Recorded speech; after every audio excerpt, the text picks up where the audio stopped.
We're back out here again. Here's the old cylinder there. Here's our new one. New piston. We got a new connecting rod, new C-clips, piston rings, and a new head gasket. Right inside there, you can see those ball bearings. We're going to put a little bit of two-stroke oil in there, and same on the other side. We're just going to use some marine 2-cycle oil. Should do the job.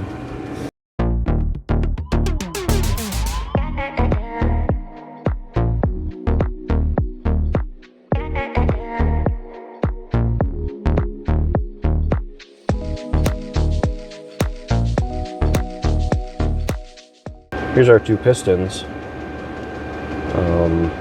If you're ever unsure, you can mark it when you pull it out, but this is the old one here, and you can see this is the scored up side. That's the exhaust side, and this pin here on the lower ring is right in that same orientation on this side.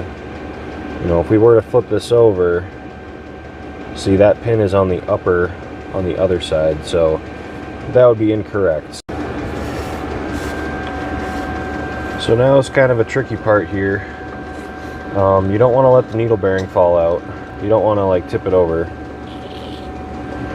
I think first we're going to get one of these C-clips in here, so that way the pin doesn't drop all the way through when we install the other side.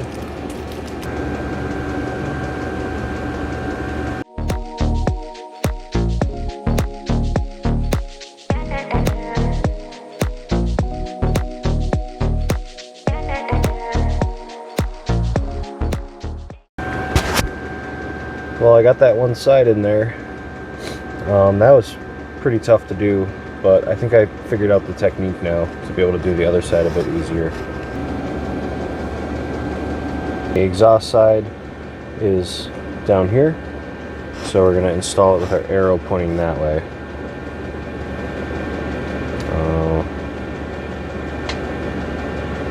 No, we might want to put our rings on first, actually. That might be a better idea.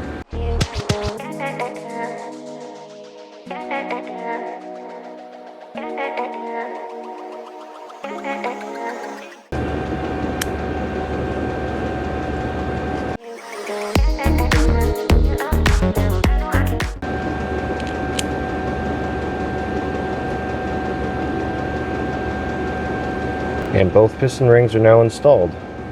And you want to make sure that this pin lines up with the bevel on the ring. See how both of those, the notch cutout matches the pin on the bottom side. So now this is ready to install.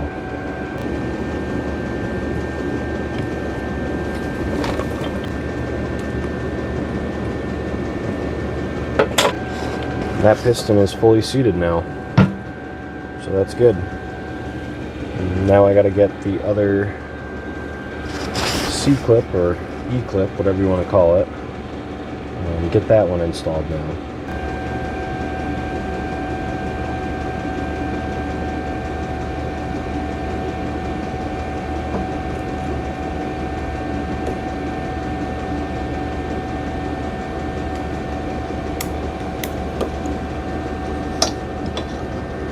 Okay, great.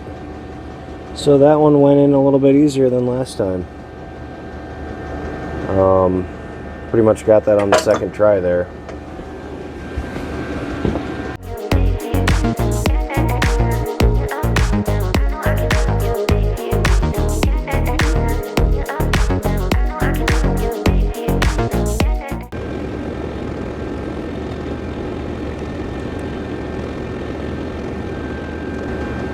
Okay, that is the way it goes.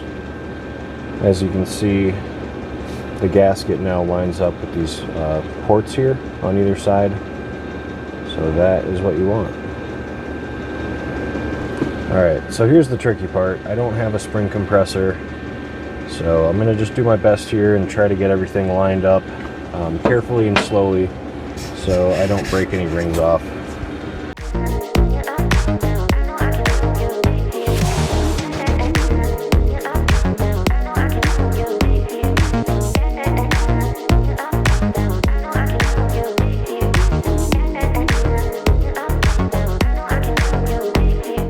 So guys, just get a ring compressor. I'm gonna have to mess with this for a while, and it's probably not gonna look good on video, so I will be back when this is done.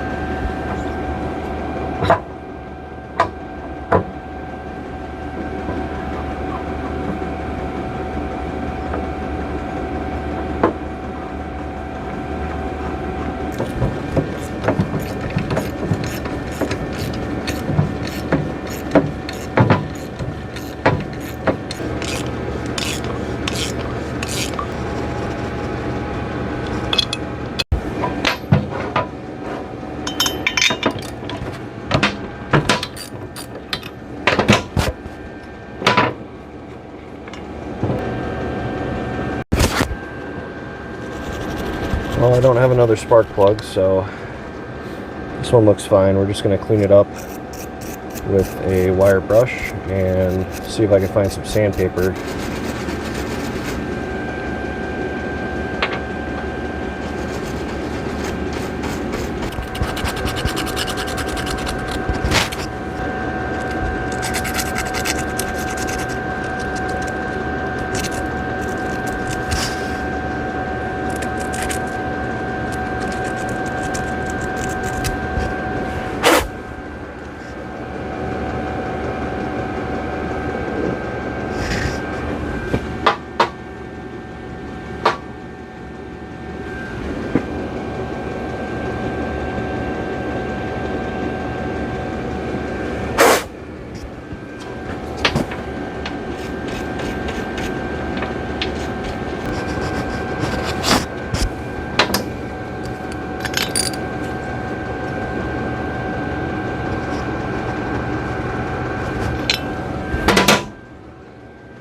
Spark plug is installed. Awesome. Alright, we're still waiting on the exhaust, so we can't install that. Oh yeah, you can feel the compression though, and that's got a nice little kick over to it now. Awesome. Okay, well, I think at least we can get the coil on there and get the spacing of it, and then we'll go from there.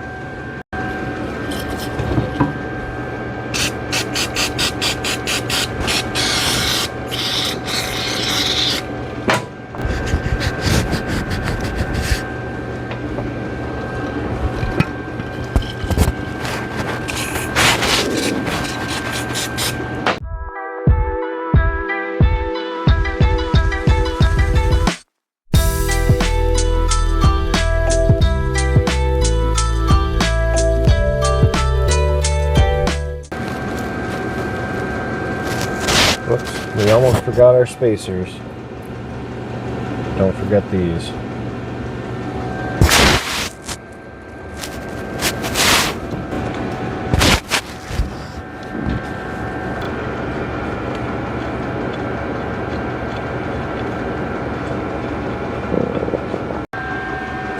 So according to Google, we want our gap to be between 0.08 of an inch and 0.012. So all we're going to do is we're going to find this flat spot here,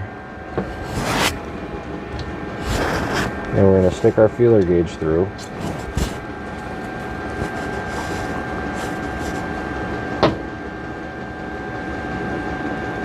Like so. And then we're going to hold good pressure down, and we're going to tighten these up.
Good news, everyone. We got the new muffler in today. Looks pretty decent. A bunch of bolts here. These are the Torx bits that hold the muffler on, and pretty much everywhere else on the weed whacker as well. And here we have a gasket for the exhaust.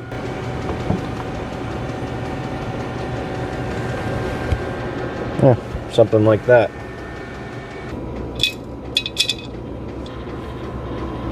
Okay, well, I guess these came mislabeled. These are actually 25 millimeter, I guess. Well, I definitely ordered the one that was T27, but I guess it was mislabeled there.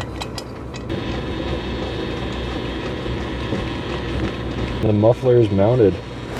Awesome. Now all we have to do is just bend this little heat shield up and into the tab right here.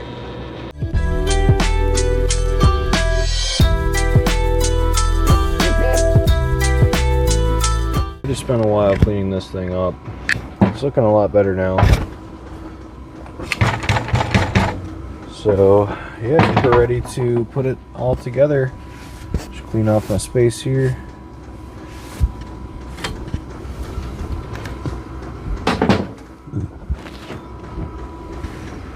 All the surfaces are totally cleaned up, and we need our gas tank, I can't forget.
Well, the first start went pretty well. It took a couple pulls to get it going, but seemed to run good. I started it with the choke on and then let it run for a minute, and then I turned the choke off and it idled perfectly fine. So I would say this is fixed and ready to go. The only other thing is the trimmer head needs to be replaced. It actually didn't come with one. I ended up finding one on Amazon or eBay. I forget which. It was like 13 bucks. I will put the link in the description if you want to check that out. But yeah, that's how to rebuild a weed whacker. So thanks for watching, and tune in to the next thing we fix.